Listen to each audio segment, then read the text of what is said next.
My name is Rebecca Hayes. I'm 43 years old, and the day my father called me nothing more than a glorified security guard in front of 300 wedding guests was the day I decided he'd finally learn who his daughter really was. I stood near the back of the ballroom in a plain black dress, watching my golden boy brother Daniel and his new bride, while Dad entertained the head table with stories about his accomplished son and his other daughter who couldn't even finish college. The crystal chandeliers bathed the room in warm light, but I felt chilled, watching a performance I'd been seeing all my life. 24 years in the DA, and my father still introduced me as Becca.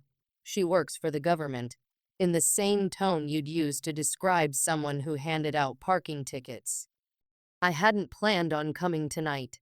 Just 3 days ago, I'd been in Bogota coordinating the biggest cartel takedown in DEA history. Operation Silent Thunder had taken 18 months to pull together, and as the lead agent, I'd eaten, slept, and breathed nothing else. The timing couldn't have been worse. Daniel's wedding landed the exact weekend of our final raids. But my boss, Director Martinez, had pulled me aside after the last arrest. "Hayes," he said, "you've been living in safe houses and running on caffeine for 2 years. Take the weekend. Go to your brother's wedding." That's an order. So here I was, watching Dad work the room like the small-town insurance salesman he'd always been, turning Daniel's promotion to regional manager into a story that sounded like he'd just won the presidency. And my boy Daniel, Dad's voice carried across the dance floor. He's making 6 figures now. Got the corner office, the company car, everything I dreamed my kids would have.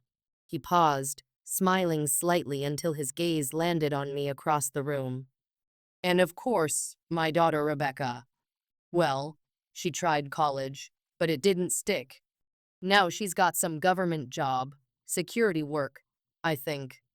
Nothing too important. That familiar burn rose in my chest, the same sting I'd carried since I was 12, when he told the neighbors I was the artistic one and Daniel was the smart one. The same ache from high school graduation, when he'd bragged about Daniel's football scholarship while barely mentioning my acceptance to Georgetown.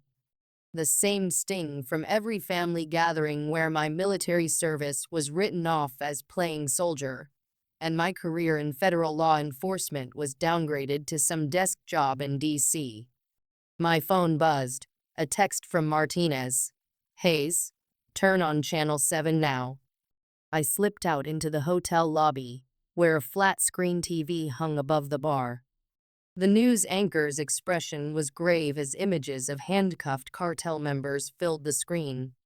In what officials are calling the most successful anti-narcotics operation in decades, the DEA has dismantled the notorious Santos cartel, seizing over $2 billion in drugs and assets.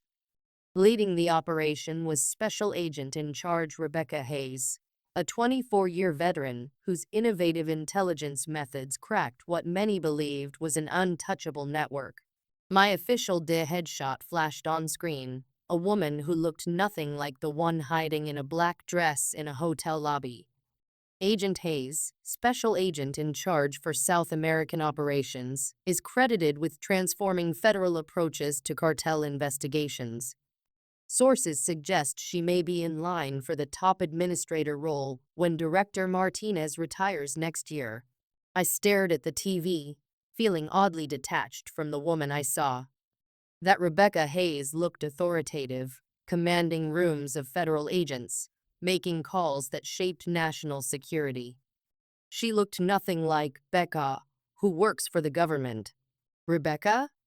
My Aunt Carol appeared beside me, wine glass in hand. "What are you doing out here?" "You're missing the fun.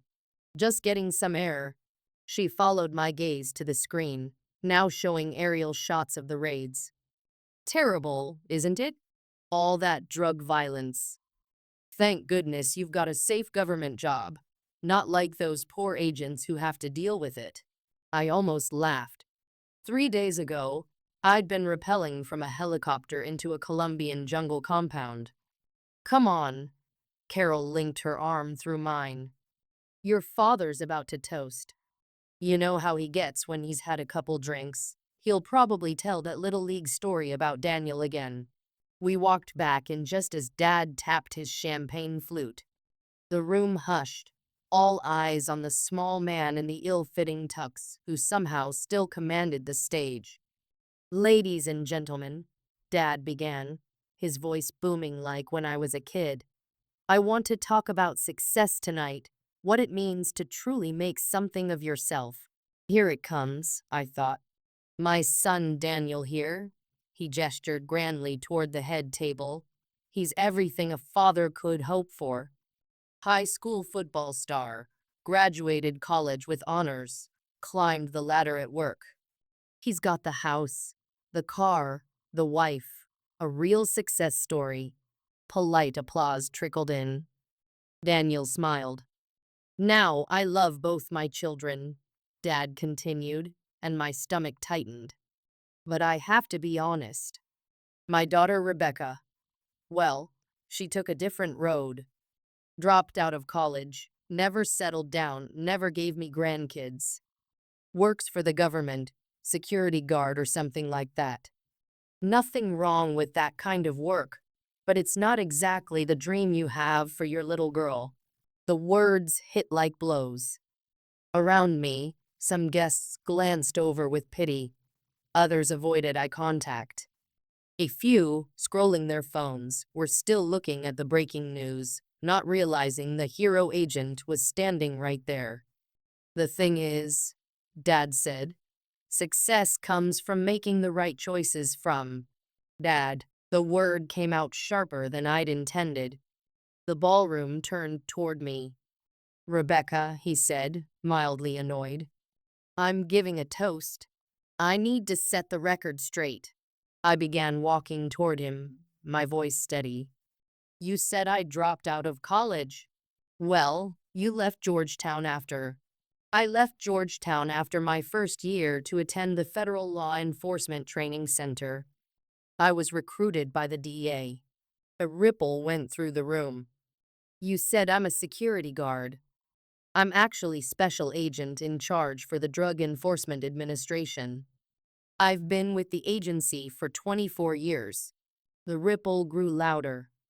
Someone near the front was staring between their phone and me. You said I never settled down. Last month, I received the Administrator's Award for Excellence, the DEA's highest honor. This week, I led the operation that took down the Santos cartel, the largest bust in federal history. The room went silent. Dad's face drained of color.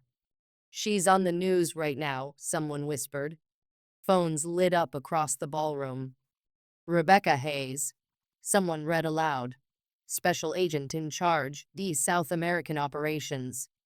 $2 billion in assets seized.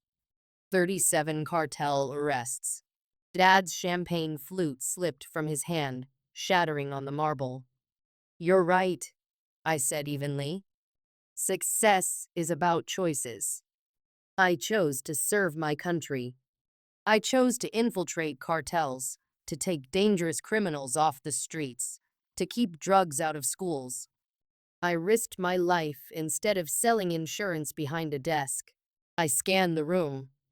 I never told you what I really did because I hoped you'd be proud of me for who I was, not my job title, my salary, or whether I gave you grandkids. I was wrong. Daniel finally spoke. Becca, we had no idea. No, I said quietly. You didn't, because you never asked. You decided who I was years ago. I turned back to Dad. Tomorrow, I briefed the Attorney General. Next month, I testify before Congress. The President of the United States knows my name. I let my voice soften. But the real success? I sleep well. I know I've made a difference. I've saved lives. I looked to my brother. Daniel, congratulations. I hope you're happy. Then I walked toward the exit, the sound of my heels the only noise in the room. Rebecca, wait. Dad's voice came, small, broken. I'm sorry, he whispered. I know, I said, and stepped into the night. In the parking lot, I checked my phone. 17 missed calls from reporters, 43 congratulatory texts from colleagues, and one from Martinez. Hayes, the president wants to see you Monday morning. Hope you enjoyed the wedding. I smiled for the first time that day and drove back to the life I'd built.